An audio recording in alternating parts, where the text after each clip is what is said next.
So here is again another view of the forum. You see that it's much more simple, and it's basically a bowl, a place where people come together to communicate. Whereas the art says, I'm here, you know, I conquered, I dominate. Next. Okay, another view of the forum with one of the arts. Next. Okay, now we get to, you know, the luxuries of the empire. As we've seen, empires built large economic systems, okay? They also tend to increase the difference between the rich and the poor, the richest and the poorest. So those who are rich have more to be rich about, okay? So they start finding ways to enjoy that wealth that are often also quite healthy. So we have, for example, this is in England, which is a province for the Romans, a fairly remote province, where they have the therme. Remember, the therme was the place where the Romans went to relax. They were naked, there were vapors, it's a bit like a Turkish bath, and so they kind of expurgated all the tensions of all the different political issues or power play or even wars and campaigns. That was the function of the bath.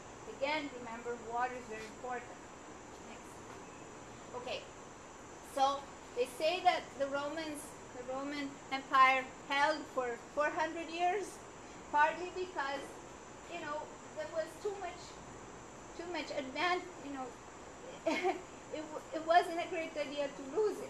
You see, they had great systems of communication that allowed people to commerce and prosper and trade, because they also built, remember, very good aqueducts and very good roads. Okay, so this is an example of how the Romans built a road. They used these cobblestones and a surface underneath. And this is one is very well preserved. Many of the roads of Europe and many of the roads of Italy are not like this, but they are on the same place, the same trace where the Roman road was. Because to build a road, you also have to strategize. If I want to go from point A to point B, how am I going to go around this mountain and this hill? And so you have to be a strategic, a good engineer. Huh? Okay, next. Aqueducts. Again, this is in France. You can see not only the majesty of the aqueducts, but how it was useful. If you were part of this empire, you would get water from the aqueduct. So it was difficult to give up this abundance, this infrastructure that made your life easy. Next. Okay, another art. This is the art of Constantine. Constantine was the emperor in the beginning of the 4th century, 313, después de Cristo. He was the emperor who revoked, who emanated the Edict of Tolerance, the Edicto de Tolerancia, for Christianity. Up to that time, Christianity was illegal, it was persecuted. Constantine was a very smart emperor, and he supposedly had a conversion. His mother became a Christian, so he became a Christian, and he decided that the persecutions of the Christians would end. Okay, so that's his art. He did many other things important, including separating the two empires, East and West. But I think we'll see that in a following chapter, and yeah, separating the two. That's the other main thing. Next. Okay, so we see the maximum expansion in 117 Anno Domini, after Christ, and then the temporary conquest that didn't last. Okay. So now we get to this, you know, the imperial Rome that Ovid talks about, especially the Colosseum. Some of you said, oh yes, perhaps one of the places where Ovid recommends that young men look for interesting women is the Colosseum, where supposedly the Christians were eaten by the lions, okay? Because because that's one of the spectacles that the imperial Rome presented to the people. You know, their taste became very gross.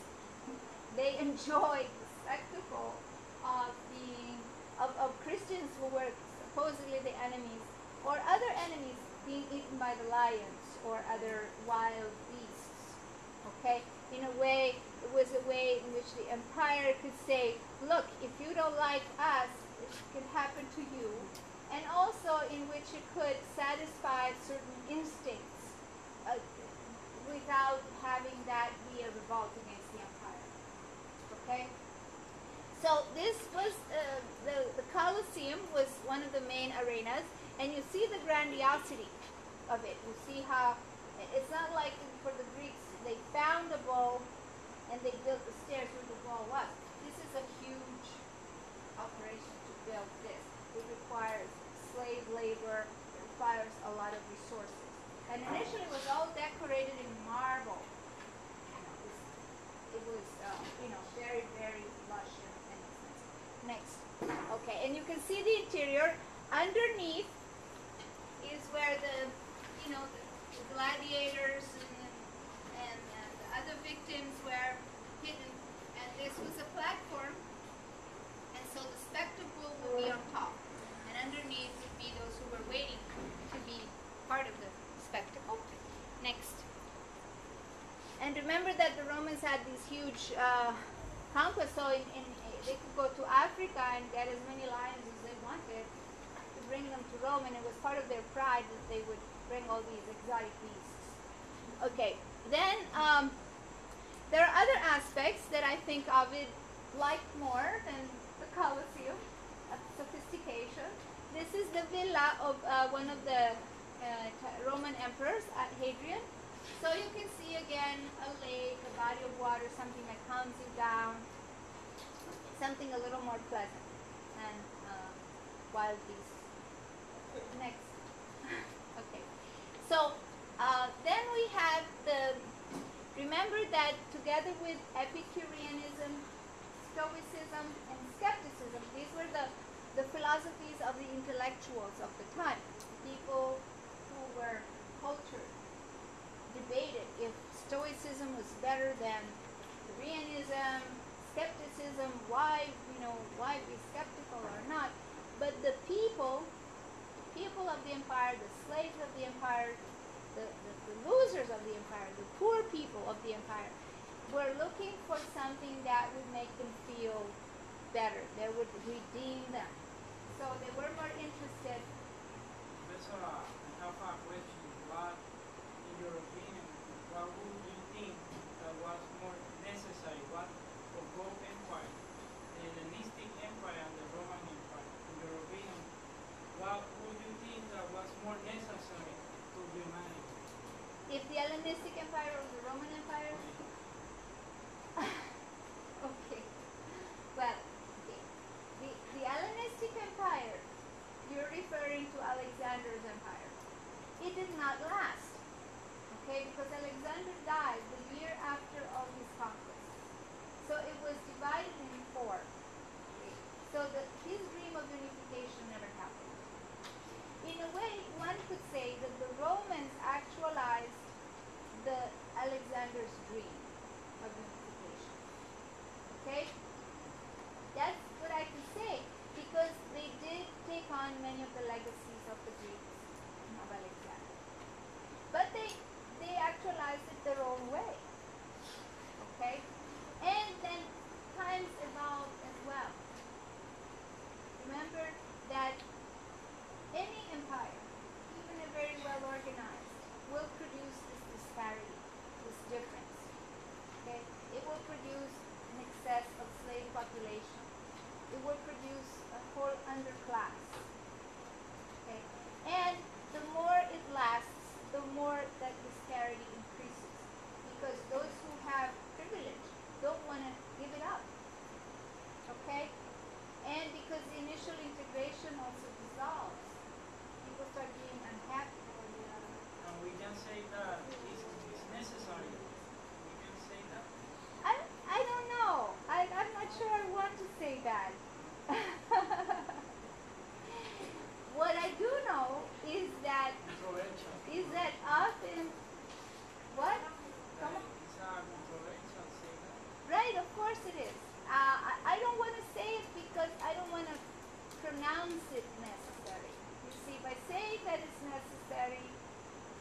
have the authority, you can almost pronounce it, make it necessary. I don't want to. I don't want to surrender to the idea that it is. However, if you know enough about history, you know that this process of expansion and contraction, this process of colonization, becoming colonized, wanting to colonize in one's own turn, it always happens. Okay? So, is it going to go away? I don't know. Okay? Sometimes even before you become really decolonized, you become a colonizer. Okay? And we see this every day. So the Romans, in a way, were culturally a colony of the Greeks, but then they started being colonizers in their own turn, and so on and so forth. When it is going to disappear, I don't know. Okay? But it's also important to note that some of the aspects of empire that are useful. For example, the Roman Empire was a perfect vehicle for Christianity. They certainly didn't intend it, but it was. Okay? And that's where the catacombs are of interest to us. Because these were secret vaults under the soil. You can still visit them. Where these slaves or people who were rejected by society met, and they had their cults. Usually these were cults of redemption. You would go in the afterlife and come back, redeemed. Okay? And they could come from Egypt, they could come from Greece, Orpheus, Isis and Osiris, Mithridas, Gaia, Proserpina. Remember Proserpina, who was kidnapped and then she comes back? All these myths that where you would go in the afterlife and come back. They celebrated them because it gave them strength to endure. Okay? So then when the first, apostles, the disciples of Jesus, they start going, when there is the decision is made that the preaching is not just for Jews, but also for Gentiles. It's for everybody, not just for people in Palestine. Then they come and they find there a place for listening, where their word, their ideas find a listening. But that was then, and right now. We need that. It's necessary. That was then. You tell me what we need. Tell me, you know that better. I don't know, I asked you. Oh, well, you think I know? You know, because you are much younger, and you are much more present to the moment than I can be. You probably know more of what we need than I do. You don't want to say what you think? Why not? Because we are searching the answers. Right, We don't know. right. Does anybody want to express a perspective? We have very interesting questions. Anybody? What are you guys thinking? ¿Quieren opinar algo? No es necesario en inglés. ¿Ah?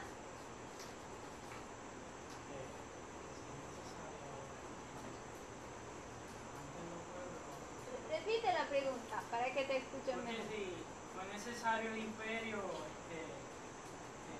fue necesario antes, pero ahora la pregunta es necesario el imperio, como Estados Unidos es un imperio.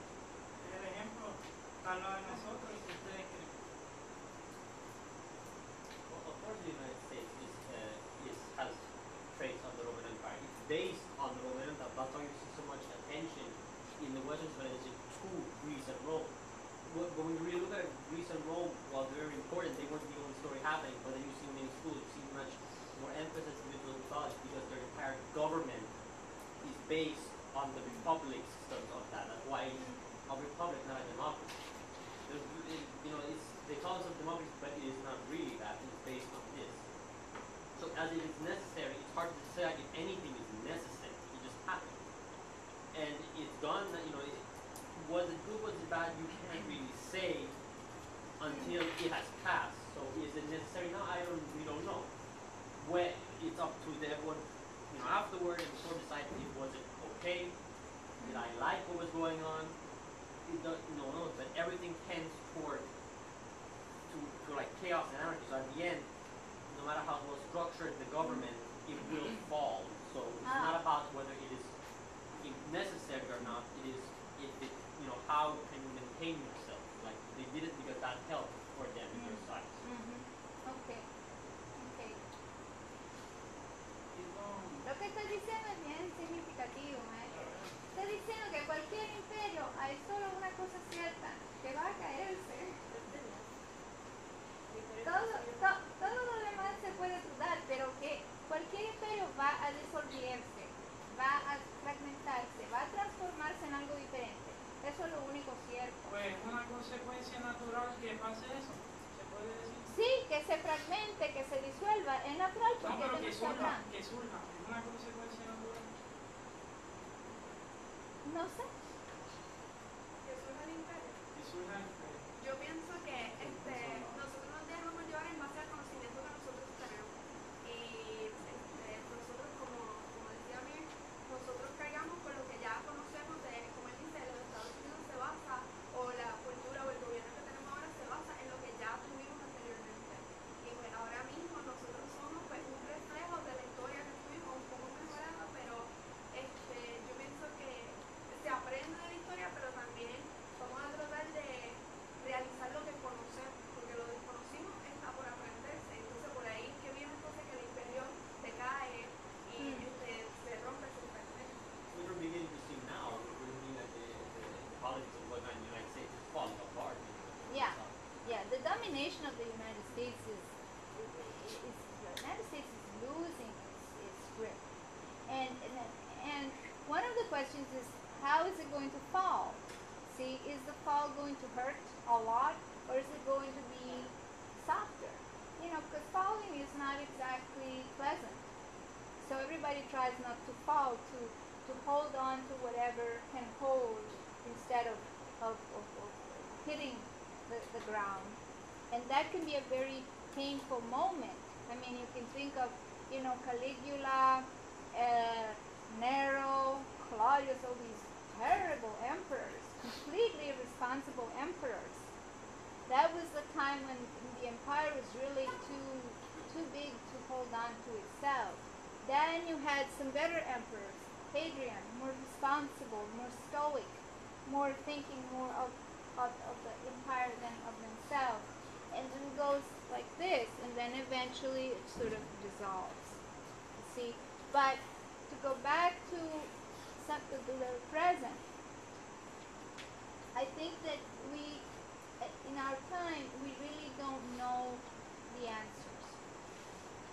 That I can say. For example, problems that we've created, like global warming, dependency on oil. And remember that the American empire is basically an empire of oil. We use more oil than anybody else per person, and we're more dependent than anybody else. So, again, there's that dependency that the empire creates. And we don't have the answers. What can happen next? You see? What Pero, can happen profesora, next? yo quiero decir algo, eso es una forma de justificar el hecho consecuente de que si está ahí, pues está ahí porque se desarrolló por el proceso histórico y toda esa cuestión, pero eso es justificar el hecho factible de que eso está ahí y nosotros no hacemos nada. No hacemos nada porque estamos justificando, está ahí por una consecuencia. Estamos diciendo, está ahí y ya. Okay. ¿Y cómo tú lo pones? ¿Está ahí o no está? Y entonces, ¿por qué está ahí? Bueno, está ahí porque hemos dejado que esa cosa se desarrolle a tal magnitud que gobierne. Y por eso, como no queremos decir, somos responsables de eso, eso es un proceso natural, histórico y toda esa Yeah, cuestión. but if you look, how do you know how long will end up? Look at Greece nowadays. They have the retirement at age 55 to 80% pay. Now look at them now. They're in debt almost as bad as the U.S. per person, per capita. It's like 44,000 debt per person. The United States, 45,000 debt per person. And you're saying, oh, but they have so much more benefits. colonialize the United States, you have much more poverty. In Greece, you have high retirement ages, high, but they're not saying that they're in the same mess. You cannot predict how certain actions will end up, and you cannot say how we got here or why we got here. Yeah, yeah. I think he has a point, and let me add something. For example, we are a colony. Nosotros somos una colonia. ¿Qué ejemplo más no puede ser ese? Eso es bueno. Nosotros estamos pasando las situaciones de eso. Mira nuestra situación colonial, no podemos hacer tratos comerciales. Este país cada vez está atado por esa hegemonía. Espera un segundo, quiero opinar, me permiten. Dos puntos. Uno es que no tenemos las soluciones a nuestra dependencia de aquello que causa el dominio económico. Segundo, es que si enfocamos en el macrocosmo, no miramos al microcosmo. Y a veces las soluciones vienen del microcosmo y no del macrocosmo. Permíteme explicarme. Ok. En Puerto Rico, sí, claro, somos una colonia, no podemos comerciar libremente con otros países. Pero también somos beneficiamos de la labor extranjera que llega aquí porque tenemos una moneda poderosa, porque somos parte de un sistema económico fuerte, así que beneficiamos de todo gente que viene de toda otra isla del Caribe para hacer trabajo que quizá a nosotros no nos gusta hacer, etcétera, etcétera. Entonces, estamos en el medio, todo el mundo es en parte cómplice de ese sistema porque beneficiamos de la abundancia del imperio. Pero estamos dependiendo de él y creamos. Estoy de acuerdo. Entonces, para mí la solución en el microcosmo, no en el macrocosmo, porque en el macrocosmo tú vas a ver que lo mismo se da y se da de nuevo y se da de nuevo en ciclo que sigue. Pero ¿cómo tú vas a resolver el problema presente? ¿Ok? Mira aquello en la catacomba. En la catacomba es donde los núcleos de lo nuevo, de lo que en qué se iba a transformar el imperio, se da. ¿Ok? Eso por eso yo creo que Ovidio, por ejemplo, es una mente fenomenal, porque él habla de la transformación, metamorfosis significa eso. Espérame, que no he terminado. Ok, hoy en día, ¿dónde es que se inicia ese cambio? Que se crea otra manera de relacionarlo a las fuentes de energía, a la Tierra, al planeta. Es, por ejemplo, cuando yo me pongo a un proyecto de paneles solares, es cuando yo me saco afuera de toda esa dinámica, que tomo la decisión de que no estoy cómplice, pero eso es muy difícil. Mira, yo hablo en mi clase y digo, pues vamos a hacerla democrática. La vamos a hacer democrática, pero no hay discusión porque la gente no ha leído. Entonces, ¿yo qué debo hacer? Me vuelvo a los métodos dictatoriales. La democracia es difícil de practicar, requiere la participación de cada uno y cada cual en todo momento. Y eso es un tipo de atención que es muy difícil que dar, especialmente cuando uno está en esa postura defensiva. Así que hay mucha fuerza que siempre van en direcciones opuestas y es difícil predecir lo que va a hacer. Uno puede estar en paz con sí mismo haciendo lo que puede hacer. ¿Entiendes? Y mirando a veces al macrocosmo, porque es importante mirar al macrocosmo, pero siempre también al microcosmo, dentro de sí. ¿Cuál es su conciencia?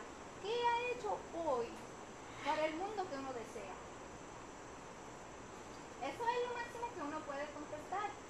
Si se critica el sistema, la idea es no ser cómplice de él, porque si tú criticas, como usted dice, o sea, no hay manera, recibimos una influencia y eso sí nos gusta porque nos beneficia, pero también criticamos el sistema de manera negativa cuando nos trae consecuencias negativas a nosotros mismos. Pero si uno va a estar en contra del sistema, uno no puede estar en contra del sistema el 50%, no, o es el 100% o no es nada, porque tú atacando el sistema solamente por un lado no lo vas a lograr, tienes que atacarlo completamente. Pero no puedes usar las herramientas del sistema contra el sistema, como dice la profesora. Pero tú dices que si el imperio